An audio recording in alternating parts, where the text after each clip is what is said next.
Hello all, welcome to the 17th session of International Business. ഇന്ന് നമ്മൾ പുതിയൊരു ടോപ്പിക്കിലേക്കാണ് പോകുന്നത് പ്രൊട്ടക്ഷനിസം ആണ്. പ്രൊട്ടക്ഷനിസം എന്നുള്ള കോൺസെപ്റ്റിന്റെ വിവിധ ഭാഗങ്ങൾ നമ്മൾ WTO ഒക്കെ പറയുന്ന സമയത്ത് പറഞ്ഞിട്ടുണ്ടായിരുന്നു. ഇന്റർനാഷണൽ ട്രേഡ് ഒരു ഫ്രീ ട്രേഡിലേക്ക് എത്തിക്കുക അഥവാ രാജ്യങ്ങൾക്ക് അവരുടെ സ്വന്തം റിസോഴ്സുകളെ സംരക്ഷിക്കാൻ ആവശ്യമായിട്ടുള്ള ചില നിലപാടുകൾ സ്വീകരിക്കാറുണ്ട്. അവിടേക്കുള്ള ഫോറിൻ ഫേംസിന്റെ ഫോറിൻ ബിസിനസ്സുകളുടെ എൻട്രി റെസ്ട്രിക്ട് ചെയ്യാനും വേണ്ടിയിട്ട് സ്വന്തം നാട്ടിന്റെ റിസോഴ്സുകൾ ഡൊമസ്റ്റിക് ആയിട്ട് വരുന്ന ബിസിനസ്സുകളെ സംരക്ഷിക്കാനൊക്കെ ആവശ്യമായിട്ട് ചില താരിഫും അതുപോലെ നോൺ താരിഫുമായിട്ടുള്ള ബാരിയേഴ്സിനെ പ്ലേസ് ചെയ്യുകയും അതുവഴി മറ്റുള്ളവർ കടന്നു വരുന്നതിനെ നിയന്ത്രിക്കുകയും ചെയ്യുന്ന ഒരു രീതി കാലാകാലങ്ങളായിട്ട് ബിസിനസ്സുകൾ അനുവർത്തിക്കുന്നുണ്ട്. അവ ഇല്ലാതാക്കാനാണ് WTO ഒക്കെ ശ്രമിക്കുന്നത് നമ്മൾ പറഞ്ഞു. അതുകൊണ്ട് നമ്മൾ ഇനി നോക്കുകയാണ് ഏതെല്ലാമാണ് വ്യത്യസ്ത തരത്തിലുള്ള ഇത്തരത്തിലുള്ള പ്രൊട്ടക്ഷനിസത്തിന്റെ ഭാഗമായിട്ട് രാജ്യങ്ങൾ വെക്കുന്ന വ്യത്യസ്ത ബാരിയേഴ്സ് ഏതെല്ലാം, അതിനെക്കുറിച്ചുള്ളൊരു സെഷനാണ് നമ്മൾ ഇന്ന് വരുന്നത്. Protectionism concepts. ആദ്യം നമുക്ക് പ്രൊട്ടക്ഷനിസം എന്നുള്ള കോൺസെപ്റ്റ് എന്തെന്ന് മനസ്സിലാക്കാം. It's the restriction of trade with other nations in order to protect domestic industries from international competition and economic changes by using tariff, quotas, subsidies, etc. വ്യത്യസ്ത തരത്തിലുള്ള ടൂളുകൾ ഉപയോഗിച്ചിട്ട്, അത് താരിഫുകളും കോട്ടാസും സബ്സിഡിയും ഒക്കെയുള്ള വ്യത്യസ്ത ടൈപ്പ് ഓഫ് ടൂളുകളുണ്ട്. നമ്മൾ വിശദമായിട്ട് പറയുകയാണ് ഈ സെഷനിൽ നിന്ന് പറയുന്നത്. അവ ഉപയോഗപ്പെടുത്തുകയും അതുവഴി ഇന്റർനാഷണൽ ഫേമുകൾ, മൾട്ടിനാഷണൽ കമ്പനികൾ, ഗ്ലോബലൈസേഷന്റെ ഒക്കെ ഒരു ഡിസഡ്വാൻറ്റേജസ് നമ്മൾ പലപ്പോഴും പറയുന്നതാണ്. മൾട്ടിനാഷണൽ കമ്പനീസ് ഒരു രാജ്യത്തിന്റെ അകത്തേക്ക് വരുന്ന സമയത്ത് അവരുടെ പ്രിഡേറ്ററി പ്രൈസിംഗ് ടെക്നിക്കുകളും അതുപോലെയുള്ള ഇൻവെസ്റ്റ്മെന്റ് കേപ്പബിലിറ്റീസ് ഒക്കെ ഉപയോഗപ്പെടുത്തി നാട്ടിലുള്ള ചെറിയ ബിസിനസ്സുകളെയും ഇൻഡിജീനസ് ആയിട്ട് വരുന്ന ടെക്നോളജി ഉപയോഗിച്ച് വർക്ക് ചെയ്യുന്ന ചെറിയ കമ്പനികളെയും ഒക്കെ അബ്സോർവ് ചെയ്തെടുക്കുകയും ശേഷം അവർ മാത്രം എക്സിസ്റ്റ് ചെയ്യുന്ന ഒരു മാർക്കറ്റ് കൊണ്ടുവരികയും ചെയ്യുക എന്നുള്ളത് സ്ഥിരമായിട്ട് കാണുന്ന ഒരു ടെൻഡൻസിയാണ്. ഇത് ആഗോള ഗ്ലോബലൈസേഷന്റെ ഒരു പരിണിത ഫലമായിട്ട് മാർക്കറ്റിൽ സംഭവിക്കുന്ന കാര്യമാണ്. അതുകൊണ്ട് തന്നെ അത്തരത്തിലുള്ള രാജ്യങ്ങളിൽ നിന്നുള്ള ബിസിനസ്സുകളെ എൻറ്റർ ചെയ്യുന്നതിനെ തടയാൻ വേണ്ടിയിട്ട് പലതരത്തിലുള്ള ടൂളുകൾ നമ്മൾ ഉപയോഗിക്കാറുണ്ട്. ഈ ഒരു കോൺസെപ്റ്റിനെയാണ് അവയെ വരുന്നത് നമുക്ക് ഗുരുതരമായി ബാധിക്കുമെന്നുള്ള തിരിച്ചറിവുള്ള രാജ്യങ്ങൾ അവരെ തടയാൻ ഉപയോഗിക്കുന്ന വ്യത്യസ്ത മാർഗങ്ങളുണ്ട്. ആ മാർഗങ്ങളെ കുറിച്ചാണ് നമ്മൾ പറയാൻ ഉദ്ദേശിക്കുന്നത്. ഏതെല്ലാം ആണ് ഈ ഒരു ഇങ്ങനെയുള്ള ഇന്റർനാഷണൽ ട്രേഡിന് ഇത്തരത്തിലുള്ള ആളുകൾ വരുന്ന സമയത്ത് ഉണ്ടാകാവുന്ന പ്രശ്നങ്ങൾ എന്നുള്ളതൊന്ന് മനസ്സിലാക്കേണ്ടതുണ്ട്. അതിനു വേണ്ടിയിട്ട് നമ്മൾക്ക് ആദ്യം ഈ ഒരു പ്രൊട്ടക്ഷനിസത്തിന്റെ കോൺസെപ്റ്റിന്റെ ഭാഗമായിട്ട് ഉപയോഗിക്കുന്ന ഈ ഒരു വ്യത്യസ്ത മാർഗങ്ങളുണ്ടല്ലോ, അത് എന്തിനു വേണ്ടിയിട്ടാണ് ഉപയോഗിക്കുന്നത് എന്നുകൂടെ ഒന്ന് മനസ്സിലാക്കാം. ഒന്ന്, to protect domestic employment. Multinational companies ഒക്കെ വരുന്നതിലൂടെ, വലിയ ഇന്റർനാഷണൽ ഫേമുകൾ കടന്നു വരുന്നതിലൂടെ ഡൊമസ്റ്റിക് എംപ്ലോയ്മെന്റിനെ ഗുരുതരമായിട്ട് ബാധിക്കും. പ്രത്യേകിച്ചും ഇന്ത്യ ഒക്കെ പോലെയുള്ള ഒരു കൺട്രി ആവുന്ന സമയത്ത് നമുക്കറിയാം ഇവിടെ കൂടുതലായിട്ട് എംപ്ലോയീസിനെ ഓറിയന്റഡ് ആയിട്ട് വരുന്ന മോർ ഹ്യൂമൻ റിസോഴ്സിനെ കൂടുതലായിട്ട് ഉപയോഗിക്കുന്ന ഇൻഡസ്ട്രികളൊക്കെയാണ് സാധാരണ ഉണ്ടാവാറുള്ളത്. പക്ഷെ ക്യാപിറ്റൽ അബൻഡന്റ് ഉള്ള വ്യത്യസ്ത രാജ്യങ്ങളിൽ നിന്നുള്ള മൾട്ടിനാഷണൽ കമ്പനികൾ വരുന്ന സമയത്ത് ദർ ആർ മോർ ടെക്നോളജിയിൽ കോൺസെൻട്രേറ്റ് ചെയ്തിരിക്കുന്ന കമ്പനികളായിരിക്കും. So technology replaces human beings. അങ്ങനെ അവരുടെ അഡ്വാൻസ്ഡ് ടെക്നോളജി കമ്പനികൾ വരുന്നതിലൂടെ കൂടുതൽ ആളുകൾക്ക് ജോലി നഷ്ടപ്പെടാനുള്ള സാധ്യതയുണ്ട്. വളരെയധികം സ്കാറ്റേർഡ് ആയിട്ട് കിടക്കുന്ന ഇന്ത്യൻ മാർക്കറ്റുകളിലേക്ക് കുറേയധികം ആളുകൾക്ക് ജോലി അവസരങ്ങൾ ഉണ്ടായിരുന്ന ചെറിയ ചെറിയ ഇന്ത്യൻ കമ്പനികളെല്ലാം അവരുടെ ഈ ഇപ്പോൾ പുതിയ ടെക്നോളജിയുടെ ആവിർഭാവമുള്ള ടെക്നോളജി വെച്ചിട്ട് വരുന്ന വലിയ കമ്പനികൾ വരുന്ന സമയത്ത് അവർക്ക് കുറഞ്ഞ എംപ്ലോയീസിനെ മതിയാവുകയുള്ളൂ. അത് തന്നെ സ്കിൽഡ് ആയിട്ടുള്ള എംപ്ലോയീസ് വേണ്ടി വരികയും ചെയ്യും. ഇന്ത്യ പോലെയുള്ള സ്ഥലങ്ങളിലാണെങ്കിൽ അൺസ്കിൽഡ് ഒരു സെമി സ്കിൽഡ് എംപ്ലോയീസ് ആണ് കൂടുതലുള്ളത്. അതുകൊണ്ട് ജോബ് ലോസ് എന്നുള്ളത് സ്ഥിരമായിട്ട് നമുക്ക് വലിയ ഇത്തരത്തിലുള്ള മൾട്ടിനാഷണൽ കമ്പനികൾ വരുന്നത് കാണാവുന്നതാണ്. അവർ വരുന്ന സമയത്ത് തന്നെ കുറേയധികം ആളുകൾക്ക് ജോലി നഷ്ടപ്പെടാറുണ്ട്. Second, protect consumers. ആ വരുന്ന ആളുകളുടെ പ്രധാനപ്പെട്ട ഉദ്ദേശം ആ മാർക്കറ്റ് ക്യാപ്ചർ ചെയ്യുക എന്നുള്ളത് മാത്രമാണ്. കൺസ്യൂമേഴ്സിന് ഹാനികരമായിട്ടുള്ള, അവർക്ക് ഫിസിക്കലായിട്ടോ മെന്റലൊക്കെ ആയിട്ടുള്ള വ്യത്യസ്ത ഉപദ്രവങ്ങൾ ഉണ്ടാക്കുന്ന പല പ്രോഡക്റ്റുകളും അവർ കൊണ്ടുവരാറുണ്ട്. അങ്ങനെ വരുന്ന പ്രോഡക്റ്റുകൾ നമ്മുടെ രാജ്യത്തിന്റെ തന്നെ ഇത്തരത്തിലുള്ള പ്രോഡക്റ്റുകൾ നമ്മുടെ രാജ്യത്തേക്ക് കടന്നു വരുന്നതിനെ തടയാൻ വേണ്ടിയിട്ട് നമ്മൾ എന്ത് ചെയ്യും, ഇങ്ങനെയുള്ള പ്രൊട്ടക്ഷനിസ്റ്റ് കോൺസെപ്റ്റ് വഴി അവരുടെ താരിഫുകളും നോൺ താരിഫ് ബാരിയേഴ്സും ഒക്കെ വെച്ചിട്ട് തടയാറുണ്ട്. ഈവൻ പല വലിയ multinational company Johnson and Johnson കമ്പനിക്കെതിരെയുള്ള അവരുടെ പല പ്രോഡക്റ്റുകളും കുട്ടികൾക്കൊക്കെ ഹാനികരമാണ് എന്നൊക്കെ ഉള്ള കേസുകളൊക്കെ കാലിഫോർണിയയിലൊക്കെ നടക്കുന്നതൊക്കെ ഉണ്ടല്ലോ. അതായത് വലിയ മൾട്ടിനാഷണൽ കമ്പനികൾക്കാണെങ്കിൽ അവരുടെ പ്രോഡക്റ്റുകൾ even if they are harmful to human body, അങ്ങനെയാണെങ്കിൽ പോലും നമുക്ക് ചില രാജ്യങ്ങൾക്ക് അതിനെ തടയാൻ പറ്റില്ല. അപ്പോൾ നമ്മൾ സ്വാഭാവികമായിട്ട് ഇത്തരത്തിലുള്ള റെസ്ട്രിക്ഷൻസ് അവർക്ക് പ്ലേസ് ചെയ്യേണ്ടതായിട്ട് വരും. അതുപോലെ പ്രൊട്ടക്ട് ഇൻഫന്റ് ഇൻഡസ്ട്രീസ്. ഇൻഡസ്ട്രികളുടെ ഒരു ലൈഫ് സൈക്കിൾ ഉണ്ട്. ഇൻഡസ്ട്രി ലൈഫ് സൈക്കിൾ കൺട്രികൾക്കനുസരിച്ച് വ്യത്യസ്തമായിരിക്കും. ഡെവലപ്ഡ് കൺട്രികളിൽ ഉണ്ടാകുന്ന ഇൻഡസ്ട്രി ലൈഫ് സൈക്കിൾ ആവിക്കൊള്ളണമെന്നില്ല ഡെവലപ്പിംഗ് കൺട്രികളിലും അണ്ടർ ഡെവലപ്ഡ് കൺട്രികളിലും ഉണ്ടാവുക. കാരണം അവരുടെ ടെക്നോളജി അവർക്ക് സംബന്ധിച്ചിടത്തോളം ന്യൂ ടെക്നോളജി ആയിരിക്കും. അത്തരം ടെക്നോളജി ബേസ്ഡ് ആയിട്ടൊക്കെ വരുന്ന ഇൻഡസ്ട്രികൾ ചിലപ്പോൾ ആവിർഭവിച്ചിട്ടേ ഉണ്ടാവുകയുള്ളൂ. എന്നാൽ ഡെവലപ്ഡ് കൺട്രികളിൽ നേരത്തെ തന്നെ ഈ ഒരു ഇൻഡസ്ട്രി അത് മെച്യൂരിറ്റി സ്റ്റേജിലേക്ക് എത്തിയിട്ടുണ്ടായിരിക്കും. സോ അവർക്ക് ഒരു പ്രോഡക്റ്റിന്റെ മാർക്കറ്റ് എക്സ്പാൻഷന്റെ ഭാഗമായിട്ടായിരിക്കും മറ്റുള്ള രാജ്യങ്ങളിലേക്ക് പോകുന്നത്. വരുന്ന ഒരു ഹയർ ടെക്നോളജി ഉള്ളവരും എന്നാൽ ഈ മറ്റുള്ളവരുടെ ഉള്ള സ്ഥലത്തുള്ള ഇപ്പോൾ ഇന്ത്യ പോലെയുള്ള സ്ഥലങ്ങളിൽ ആ ഇൻഡസ്ട്രീസ് ഇപ്പോഴും ആ ഒരു ഡെവലപ്ഡ് സ്റ്റേജിലേക്കായിട്ട് മാറിയിട്ടില്ല. ലാഭകരം ബ്രേക്ക് ഈവൺ ഒന്നും കഴിയാത്ത കമ്പനികളൊക്കെ ഉള്ള ഒരു ഇൻഡസ്ട്രിയിലേക്ക് വലിയൊരു ഇൻഡസ്ട്രിയിൽ നിന്നുള്ള ഫേമുകൾ കടന്നു വരുന്ന വഴി സംഭവിക്കുന്നത് ഇവിടെയുള്ള ഇൻഫന്റ് ഇൻഡസ്ട്രികളെ പൂർണ്ണമായിട്ടും അവ തകർക്കും എന്നുള്ളതാണ്. അങ്ങനെ വരുമ്പോൾ ആ ഇൻഫന്റ് ഇൻഡസ്ട്രികളെ പ്രൊട്ടക്ട് ചെയ്യാൻ വേണ്ടിയിട്ട് നമ്മൾ എന്ത് ചെയ്യും, ഈ ഇത്തരത്തിലുള്ള ഈ റെസ്ട്രിക്ഷൻസ് വെക്കാറുണ്ട്. അതുപോലെ പ്രൊട്ടക്ട് നാഷണൽ സെക്യൂരിറ്റി.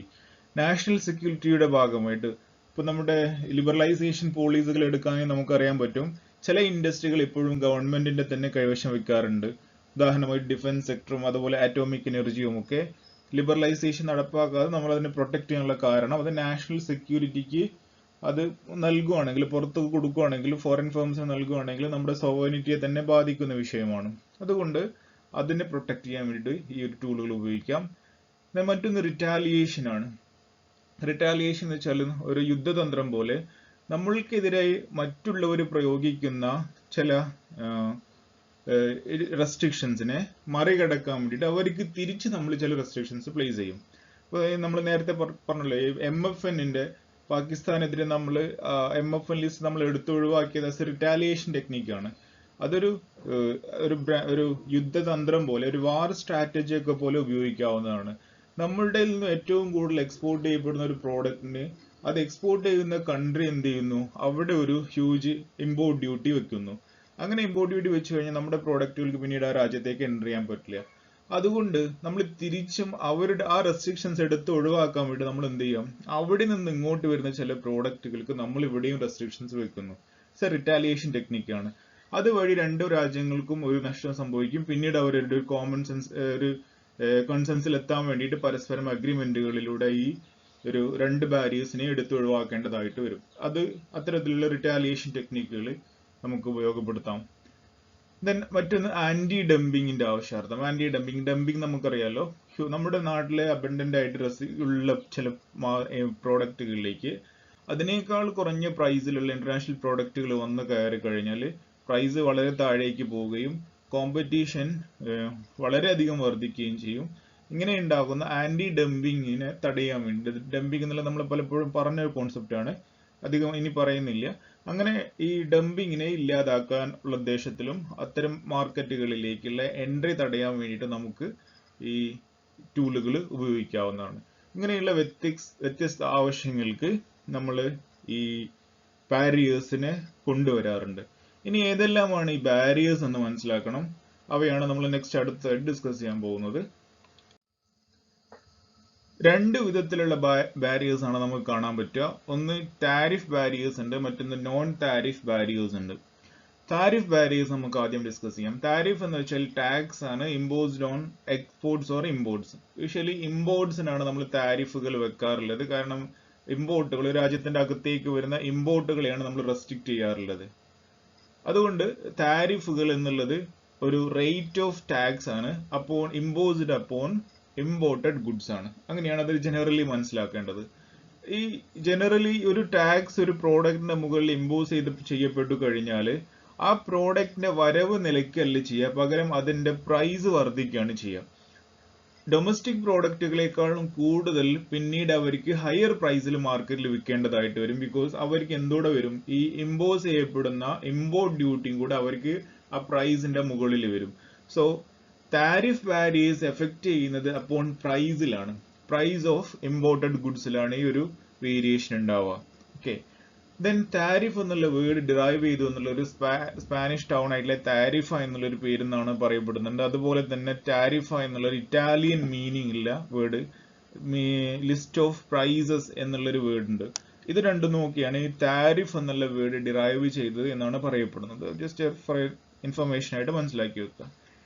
വ്യത്യസ്ത ടൈപ്പ് ഓഫ് താരിഫുകൾ ഉണ്ട്, അതാണ് വളരെ ഇമ്പോർട്ടൻ്റ് ആയിട്ട് വരുന്ന ഏരിയയാണ് താരിഫുകൾ. അതിന്റെ കാറ്റഗറൈസേഷൻ ഫസ്റ്റ് ഇത് സ്പെസിഫിക് താരിഫ് ആണ്. Specific tariff means A fixed fees levied on 1 unit of an imported good.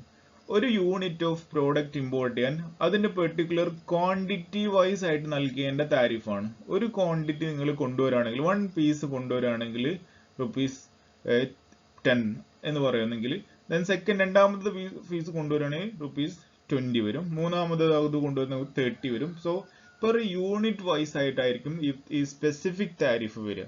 The fee or tariff amount varies according to type of good imported. അതുപോലെ ഗുഡ്സിന്റെ ടൈപ്പിനനുസരിച്ച് ഈ താരിഫുകൾ വ്യത്യാസപ്പെടുകയും ചെയ്യും. സോ ക്വാണ്ടിറ്റി എത്ര വർദ്ധിക്കുന്നതിനനുസരിച്ച് per യൂണിറ്റിന് എന്ത് ചെയ്യും, താരിഫുകൾ നൽകേണ്ടതായിട്ട് വരും. സ്പെസിഫിക് താരിഫാണ് ഈ ഒരു പറഞ്ഞിട്ടുള്ളത്.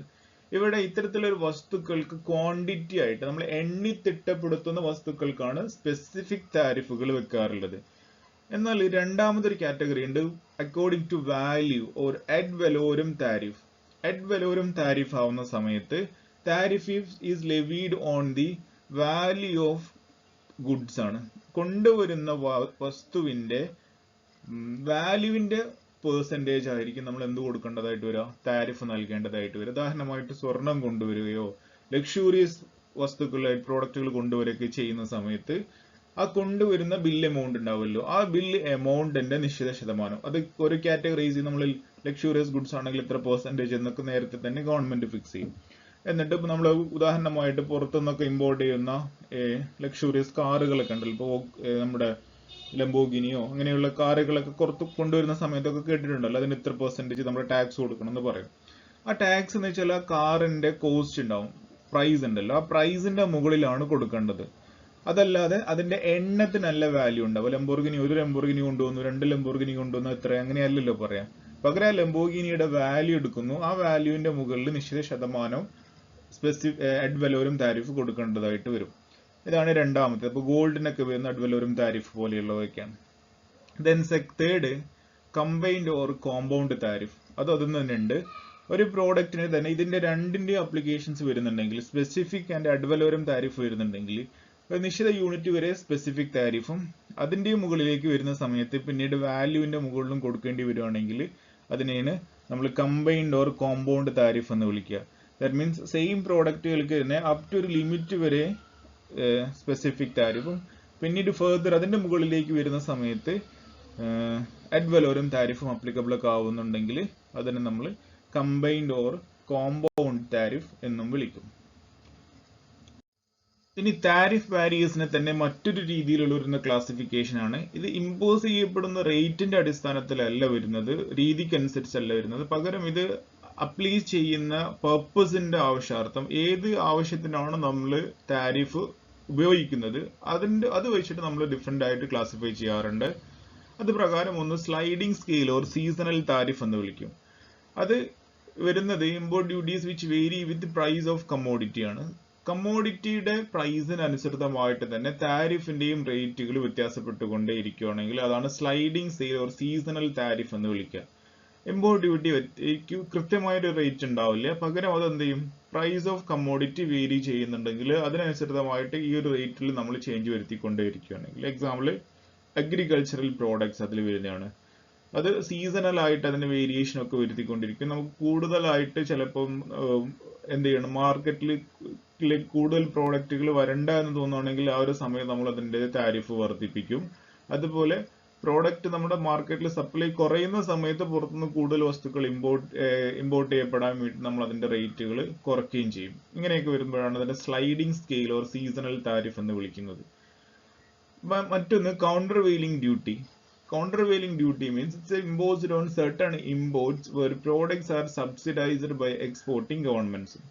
നമ്മളിത് ഉപയോഗിക്കുന്നത് കൗണ്ടർ വെയിലിംഗ് ഡ്യൂട്ടി എന്ന് വെച്ചാൽ നമ്മളുടെ പ്രോഡക്റ്റുകൾക്ക് എക്സ്പോർട്ടിംഗ് ഗവൺമെന്റുകൾ അവരുടെ എക്സ്പോർട്ട് ചെയ്യപ്പെടുന്ന പ്രോഡക്റ്റുകൾക്ക് സബ്സിഡികൾ നൽകുന്നുണ്ടെങ്കിൽ ആ സബ്സിഡി നൽകപ്പെടുന്ന പ്രോഡക്റ്റുകൾ നമ്മുടെ മാർക്കറ്റിലേക്ക് വരുന്ന സമയത്ത് അവർ നേരത്തെ തന്നെ കിട്ടിയ ബെനിഫിറ്റ് ഉപയോഗപ്പെടുത്തി കുറഞ്ഞ പ്രൈസിൽ അവർക്ക് മാർക്കറ്റിൽ പ്രോഡക്റ്റുകൾ വിൽക്കാൻ സാധിക്കും.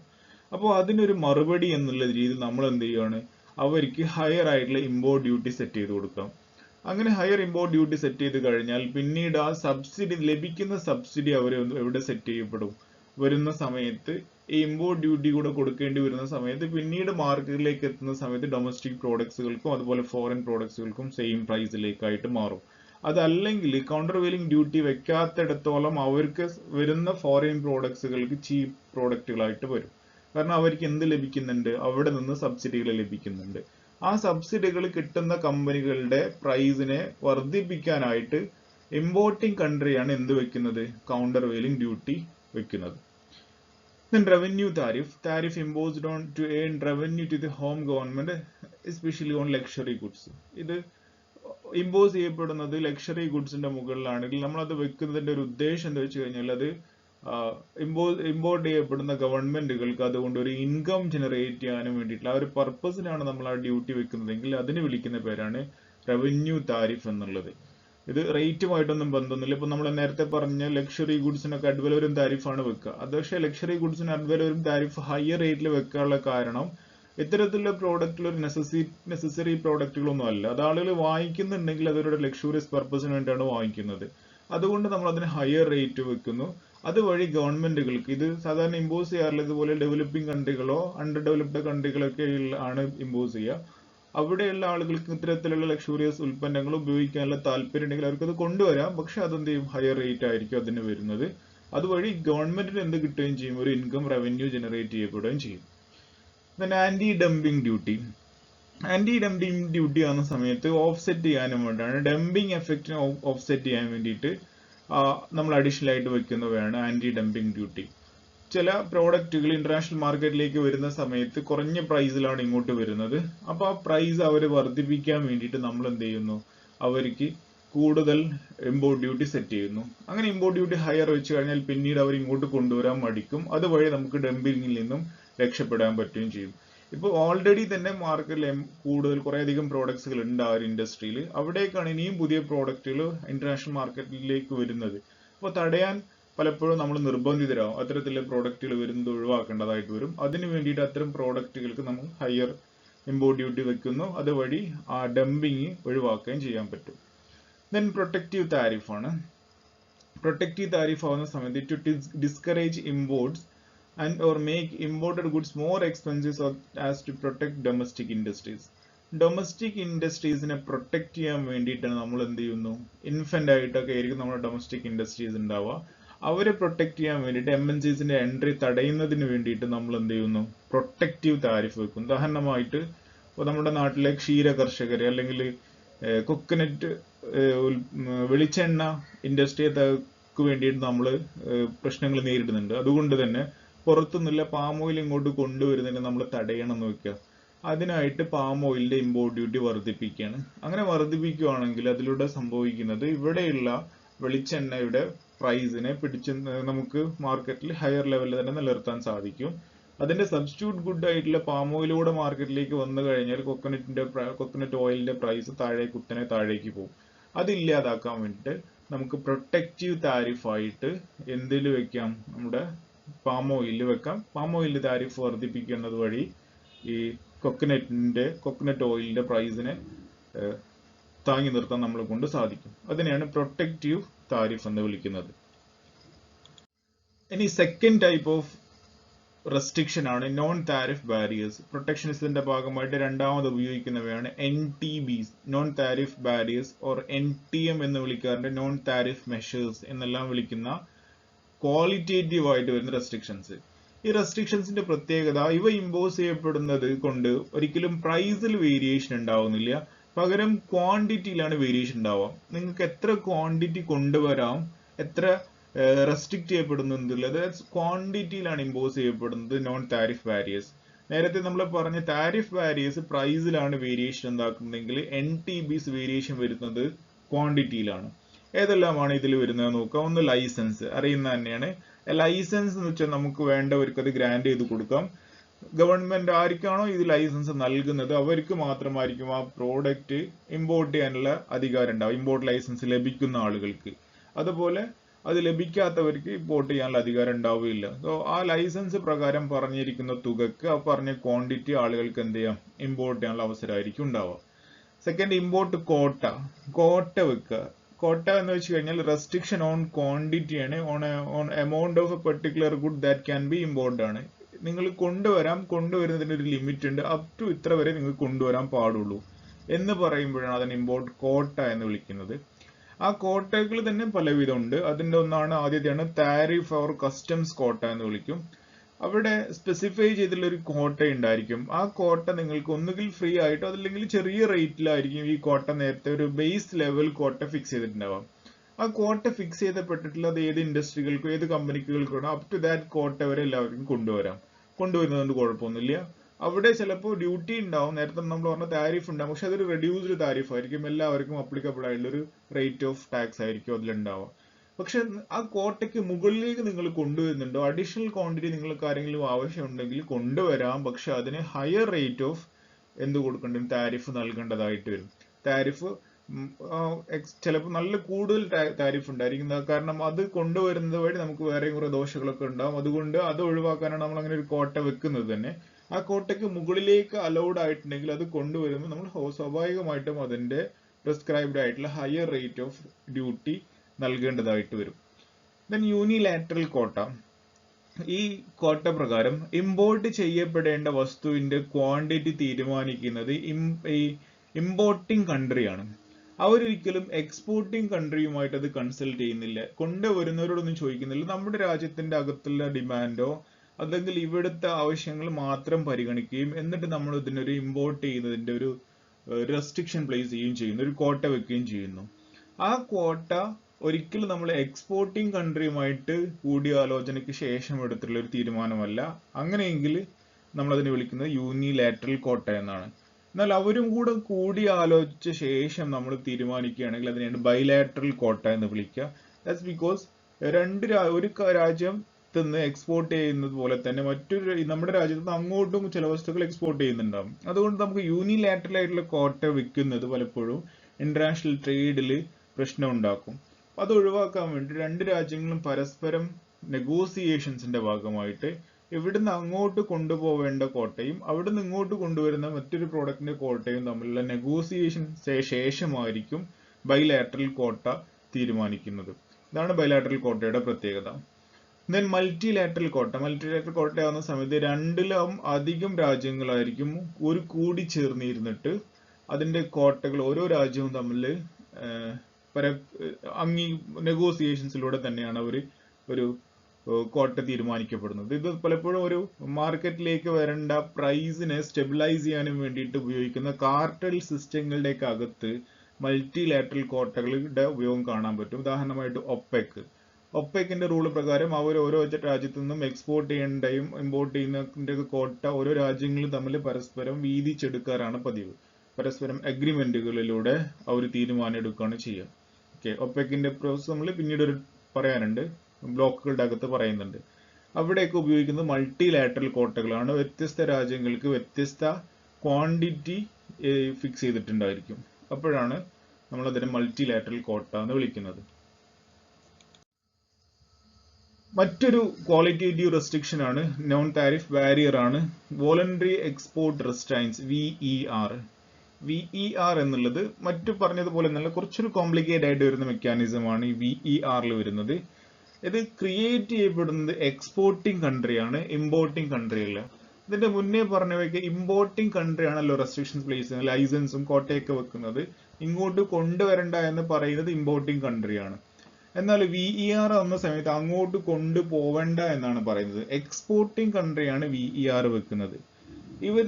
പലപ്പോഴും ഇത് ഒരു ഇമ്പോർട്ടിംഗ് കൺട്രിയുടെ തന്നെ ആവശ്യമായിരിക്കും, പക്ഷെ അവർക്ക് നേരിട്ട് മാർക്കറ്റിൽ ഇടപെടുന്നതിന് ചില റെസ്ട്രിക്ഷൻസ് ഉണ്ടായിരിക്കും. ചിലപ്പോൾ ഒരു രാജ്യം ആ രാജ്യത്തുള്ള വസ്തുക്കള് ഇമ്പോർട്ട് ചെയ്യണ്ട എന്ന് അവിടെയുള്ള ഇമ്പോർട്ടേഴ്സിനെ കൊണ്ട് പറയാൻ പറ്റാത്ത സാഹചര്യം ഉണ്ടാവും. അങ്ങനെയുള്ള സാഹചര്യത്തിൽ അത് എക്സ്പോർട്ട് ചെയ്യുന്ന കൺട്രിയുമായിട്ട് എന്ത് ചെയ്യുന്നു, ഈ രാജ്യം എന്ത് ചെയ്യുന്നു, സംസാരിക്കുന്നു. എന്നിട്ട് അവരോടൊരു VER പ്ലേസ് ചെയ്യാൻ പറയാണ്. ആ VER പ്ലേസ് ചെയ്യുന്നത്, അവിടെ ഒരു VER പ്ലേസ് ചെയ്യപ്പെട്ട് കഴിഞ്ഞാൽ പിന്നീട് ആ രാജ്യത്ത് നിന്നും പുറത്തേക്ക് കൊണ്ടുപോകുന്ന വസ്തുക്കൾക്ക് അവിടെ റെസ്ട്രിക്ഷൻസ് കൊടുക്കും. അങ്ങനെ റെസ്ട്രിക്ഷൻസ് അവിടെ കൊടുത്തു കഴിഞ്ഞാൽ പിന്നീട് ഇങ്ങോട്ടുള്ള എൻട്രി തടയാൻ പറ്റും. അതാണ് ഈ ഒരു യൂഷ്വലി ഇങ്ങനെയാണ് ഈ മെക്കാനിസം വർക്ക് ചെയ്യുന്നത്. പക്ഷേ ഇതൊരു സാധാരണഗതിയിൽ ഒരു ട്രേഡിന്റെ ഭാഗമായിട്ട് ഇത് വരണമെങ്കിൽ ഒരു VER is actually usually accompanied by a reciprocal VER കൂടെയാണ്. നമ്മുടെ ചില വസ്തുക്കൾ പുറത്തേക്ക് അങ്ങോട്ടും കൊണ്ടു ചെല്ലരുത് എന്ന് അവരും ഇങ്ങോട്ട് നമ്മളോട് ആവശ്യപ്പെടും. അതുകൂടെ വരും അതിന്റെ കൂടെ. അതായത് റെസിപ്രോക്കൽ ആയിട്ടാണ് വർക്ക് ചെയ്യുക.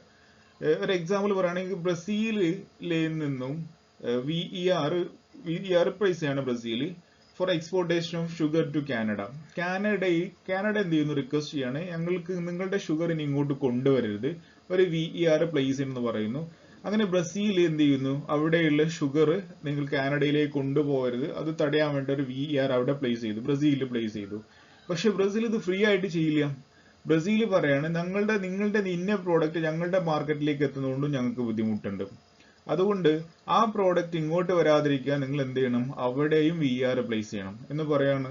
അങ്ങനെയെങ്കിൽ അവർ പറയാം, നിങ്ങളുടെ റൈസ് ഇങ്ങോട്ട് വരാൻ പാടില്ല, അതുകൊണ്ട് റൈസിന് നിങ്ങൾ എന്ത് ചെയ്യണം, ഒരു VER പ്ലേസ് ചെയ്യണം. അങ്ങനെ കാനഡയുടെ റൈസ് ബ്രസീലിലേക്ക് എത്തുന്നതിന് തടയുന്നതിന് വേണ്ടിയിട്ട് കാനഡക്കകത്ത് തന്നെ ഒരു VER പ്ലേസ് ചെയ്ത് കൊടുക്കുന്നു. ഇങ്ങനെ രണ്ട് പാർട്ടികളും ഒരു എക്സ്പോർട്ടിംഗ് കൺട്രികൾ ആ പ്രോഡക്റ്റുകൾ ആ രാജ്യത്തിന്റെ പുറത്തേക്ക് പോവാതിരിക്കാൻ വേണ്ടിയിട്ടാണ് ഇങ്ങനെ VER പ്ലേസ് ചെയ്യുന്നത്. So it's a trade restriction on the quantity of good that an exporting country is allowed to export to another country ആണ്. It's self-imposed ആണ്. എക്സ്പോർട്ടിംഗ് കൺട്രിയാണ് ഇത് ഇമ്പോസ് ചെയ്യുന്നത് by the exporting country as a result of request made by importing country.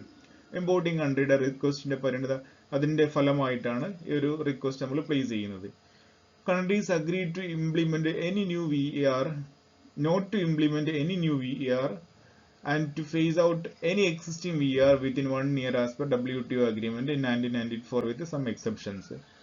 ഇത് ഇപ്പോ പുതുതായിട്ട് VERകളൊന്നും place ചെയ്യാൻ പാടില്ലെന്നും അതുപോലെ നേരത്തെ നിലവിലുള്ള VERകൾക്ക് തന്നെ പെട്ടെന്ന് അതിനെ ഫേസ് ഔട്ട് ചെയ്യണം, എടുത്ത് ഒഴിവാക്കണം എന്നുള്ളതും WTOയുടെ അഗ്രിമെന്റിന്റെ ഭാഗമായിട്ട് വരുന്നവയാണ്. കാരണം WTO ഈ പറഞ്ഞ പ്രകാരം നമ്മൾ നേരത്തെ പറഞ്ഞിട്ടുണ്ട്, എല്ലാ തരത്തിലുള്ള നോൺ താരിഫ് ബാരിയേഴ്സും എടുത്ത് ഒഴിവാക്കണം എന്നുള്ളത് ആവശ്യപ്പെട്ടിട്ടുള്ള ആളുകളാണ് WTO. അതുകൊണ്ട് ഈ ബാരിയേഴ്സ് ഒന്നും ഇപ്പൊ നമ്മൾ മാർക്കറ്റിൽ എക്സിസ്റ്റ് ചെയ്യുന്നില്ല. അതിന്റെയൊക്കെ ചില ഫോമുകളൊക്കെ ഉണ്ട്, ട്രേഡ് ബ്ലോക്കുകളൊക്കെ ചില രാജ്യങ്ങൾക്ക് ഉപയോഗിക്കുന്നുണ്ടെങ്കിലും ജനറലി ഈ ട്രേഡ് ബ്ലോക്കുകളൊന്നും നമുക്ക് കാണാൻ പറ്റില്ല. താരിഫ് ബാരിയേഴ്സ് ആണ് സാധാരണ കാണാറുള്ളത്. ഓക്കെ, ദെൻ മറ്റു ചില ബാരിയേഴ്സ് ആണ് local content requirements. Local content requirement this is actually ഒരു ബാരിയർ അല്ല, പക്ഷെ ഇതൊരു ബാരിയർ ആയിട്ട് മാറുകയാണ് ചെയ്യുന്നത്. It's a restriction to import by making it compulsory that a certain percentage of goods should be made domestically. ഒരു കൺട്രിക്ക് നമ്മുടെ നാട്ടിലേക്കൊക്കെ എൻട്രി കൊടുത്ത ശേഷം അവരോട് പറയാണ്, നിങ്ങൾ ഇവിടെ വന്നിട്ട് അത് എന്ത് ചെയ്യണം, ആ പ്രോഡക്റ്റ് നിർമ്മിക്കണം, അതിന് നിർമ്മിക്കുന്ന ആ സമയത്ത് നമ്മുടെ തന്നെ അവിടെ ഡൊമസ്റ്റിക്കലി അവൈലബിൾ ആയിട്ടുള്ള പ്രോഡക്റ്റുകൾ നിങ്ങൾ ഉപയോഗിച്ചിരിക്കണം എന്നുള്ള ഒരു കണ്ടീഷൻ അതിന്റെ കൂടെ പ്ലേസ് ചെയ്യാണ്. അത് ഈ ഒരു റെസ്ട്രിക്ഷൻ ആയിട്ട് മാറും പല കമ്പനികളും. കാരണം അവർ ഉദ്ദേശിക്കുന്നത് അവരുടെ തന്നെ പ്രോഡക്റ്റുകൾ ഇമ്പോർട്ട് ചെയ്യുകയും അത് ഉപയോഗിച്ചിട്ട് പ്രൊഡക്ഷൻ നടത്താനൊക്കെ ആയിരിക്കും അവർക്ക് താല്പര്യം ഉണ്ടാവുക. അവിടെയാണ് നമ്മൾ എന്ത് ചെയ്യുന്നത്, ലോക്കൽ കണ്ടന്റ് റിക്വയർമെന്റ് പ്ലേസ് ചെയ്യുന്നത്. Local content requirement raw material ഉപയോഗിക്കുന്നിടത്താവാം, ഇനി എംപ്ലോയീസിനെ ഉപയോഗിക്കുന്നിടത്തൊക്കെ ഇത്തരത്തിലുള്ള റിക്വയർമെന്റുകൾ വെക്കാറുണ്ട്. അത് ഒരു എക്സ്പോർട്ടിംഗ് കൺട്രിയെ സംബന്ധിച്ചിടത്തോളം അതൊരു റെസ്ട്രിക്ഷൻ ആയിട്ട് മാറുകയാണ് ചെയ്യുക. മറ്റൊരു റെസ്ട്രിക്ഷൻ ആയിട്ട് വരുന്നവയാണ് സബ്സിഡി എന്ന് വിളിക്കുന്നത്. സബ്സിഡി എന്ന് വെച്ച് കഴിഞ്ഞാൽ മെയ്ഡ് ബൈ ദി ഗവൺമെന്റ്സ് ആണ് ടു ഡൊമസ്റ്റിക് പ്രൊഡ്യൂസേഴ്സ് ആണ്. ഫോറിൻ ഫേംസ് വരുന്ന അതേ മാർക്കറ്റിലുള്ള നമ്മുടെ മറ്റുള്ള ഡൊമസ്റ്റിക് പ്രോഡക്ട്സുകൾ ഉണ്ടാവുമല്ലോ, അവർക്ക് നമ്മൾ സബ്സിഡികൾ നൽകുന്നു. ആ സബ്സിഡികൾ ലഭിക്കുന്ന ഡൊമസ്റ്റിക് പ്രോഡക്റ്റുകൾക്ക് കുറഞ്ഞ പ്രൈസിൽ മാർക്കറ്റിൽ അവൈലബിൾ ആവും. എന്നാൽ പുറത്തുനിന്ന് വന്നിട്ടുള്ള പ്രോഡക്റ്റുകൾക്ക് ഹയർ പ്രോഡക്ട്സ് ഉണ്ടാവുകയും ചെയ്യും. ചിലപ്പോൾ അവർക്ക് ഇമ്പോർട്ട് ഡ്യൂട്ടി ഉണ്ടാവുകയും ചെയ്യും. പുറമെ നമ്മുടെ മാർക്കറ്റിലേക്ക് എത്തുമ്പോഴേക്കുള്ള ട്രാൻസ്പോർട്ടേഷൻ കോസ്റ്റ് ഒക്കെ വരുന്നുണ്ട്. അവിടെയാണ് പ്രത്യേകിച്ച് ഒരു അഡീഷണൽ കോസ്റ്റും ഇൻകർ ചെയ്യാതിരിക്കുകയും പുറമെ സബ്സിഡികളും കൂടെ അവൈലബിൾ ആകുന്ന ഡൊമസ്റ്റിക് പ്രോഡക്റ്റുകൾ വരുന്ന സമയത്ത് അവരത് വളരെ ലോവർ പ്രൈസിലായിരിക്കും ഉണ്ടാവുക. അത് ഫോറിൻ ഗുഡ്സിന്റെ എൻട്രിയെ തന്നെ അവർക്ക് എന്ത് ചെയ്യും, അതിലൂടെ തടയും. അവർ വരില്ല. പിന്നെ ഇങ്ങനെ ഒരു സിറ്റുവേഷൻ ആണ് മാർക്കറ്റിൽ ഉണ്ടാവുന്നത്. ഇത് ക്യാഷ് ഗ്രാൻഡ് ആയിട്ടോ ഇനി സബ്സിഡൈസ്ഡ് പ്രൈസ് ഇൻപുട്ടുകളായിട്ടോ ടാക്സ് ഹോളിഡേയ്സ് ആയിട്ട് കാലങ്ങളോളം അവർക്കുള്ള ടാക്സ് ബെനിഫിറ്റ്സ് നൽകിയൊക്കെ ചെയ്യുന്നതൊക്കെ ഇത്തരത്തിലുള്ള സബ്സിഡികളായിട്ടാണ് കണക്കാക്കപ്പെടുന്നത്. ഇതും നമ്മൾ നേരത്തെ കണ്ടു. എങ്ങനെയാണ് സബ്സിഡികൾ എടുത്ത് ഒഴിവാക്കണം എന്നുള്ളത് WTO ആവശ്യപ്പെടുന്നു. നമ്മൾ നേരത്തെ ഡിസ്കസ് ചെയ്ത കാര്യമാണ്. ദെൻ വേറെ ഒന്നാണ് embargo. Embargo it's the complete ban on certain commodities ആണ്. ചില പ്രോഡക്റ്റുകൾ പൂർണ്ണമായിട്ടും വരുന്നതിനെ നിരോധിക്കുക, ഇങ്ങോട്ട് കൊണ്ടുവരരുതെന്ന് പറയുന്ന ഒരു പ്രോസസ് ഉണ്ട്. A country may ban import and export of certain goods in order to achieve some political or religious goals ഉണ്ടാവും. ചില രാജ്യങ്ങളുടെ വിമാനത്താവളങ്ങളുടെ അകത്ത് തന്നെ ഉണ്ടാവും എംബാർഗോ ലിസ്റ്റ് എന്ന് പറഞ്ഞ ലിസ്റ്റ് കാണാൻ പറ്റും. അവിടെ അങ്ങോട്ട് എൻട്രി ചെയ്യുന്ന ആളുകൾ ആ വസ്തുക്കൾ കൊണ്ട് അങ്ങോട്ട് കയറാൻ പറ്റില്ല. അവിടുത്തെ ഒരു എംബാർഗോ ലിസ്റ്റിൽ വരുന്ന ഒരു പ്രോഡക്റ്റ് പിന്നീട് അങ്ങോട്ട് എൻട്രി ഇല്ല എന്നാണ് അർത്ഥം. അത് ചില മരുന്നുകളാവാം, ചില എന്താ പറയാ മറ്റു രാജ്യങ്ങളിൽ ലിക്കറോ അതല്ലെങ്കിൽ മയക്കുമരുന്നൊക്കെ പോലെയുള്ള പ്രോഡക്റ്റുകളുമായിട്ടൊക്കെ സാമ്യം വരുന്ന പ്രോഡക്റ്റുകളോ അങ്ങനെയൊക്കെ ആവാം. അത് അവരുടെ ചില എത്തിക്കൽ ആയിട്ടുള്ള റിലീജിയസ് ഒക്കെ ആയിട്ടുള്ള ഗോളിന്റെ ഒക്കെ അടിസ്ഥാനത്തിലാവാം. അതല്ലെങ്കിൽ ചില പെർട്ടിക്കുലർ കൺട്രിയുടെ പ്രോഡക്റ്റുകൾ അവരുടെ പൊളിറ്റിക്കൽ ഐഡിയോളജിയുടെ ഒക്കെ ഭാഗമായിട്ട് ആ രാജ്യത്തിന്റെ പ്രോഡക്റ്റുകൾ ഇവിടെ ഉപയോഗിക്കാൻ പാടില്ല, എങ്ങനെയൊക്കെയുള്ള റെസ്ട്രിക്ഷൻസ് ഒക്കെ പ്ലേസ് ചെയ്യാം. അങ്ങനെ ഒരു എംബാർഗോ ലിസ്റ്റിൽ വന്നു കഴിഞ്ഞാൽ ഇപ്പൊ മദ്യമാണെങ്കിൽ നമ്മൾ പറയാറുണ്ട് സൗദി അറേബ്യയിലേക്ക് മദ്യം കൊണ്ടുപോകാൻ പറ്റില്ല എന്നൊക്കെ പറയുന്ന പോലെ, അതല്ലെങ്കിൽ ഏതെങ്കിലും ഒരു രാജ്യത്തേക്ക് മയക്കുമരുന്ന് കൊണ്ടുപോകാൻ പറ്റില്ല എന്നൊക്കെ പറയുന്ന പോലെ എംബാർഗോ ലിസ്റ്റിൽ വിടുത്താണ് ചെയ്തു കഴിഞ്ഞാൽ പിന്നീട് അത് ആ പ്രോഡക്റ്റുകൾ ഒരിക്കലും അങ്ങോട്ട് എൻ്റർ ചെയ്യാൻ കൊണ്ടുപോകാൻ പറ്റില്ല. ഇതാണ് എംബാർഗോ.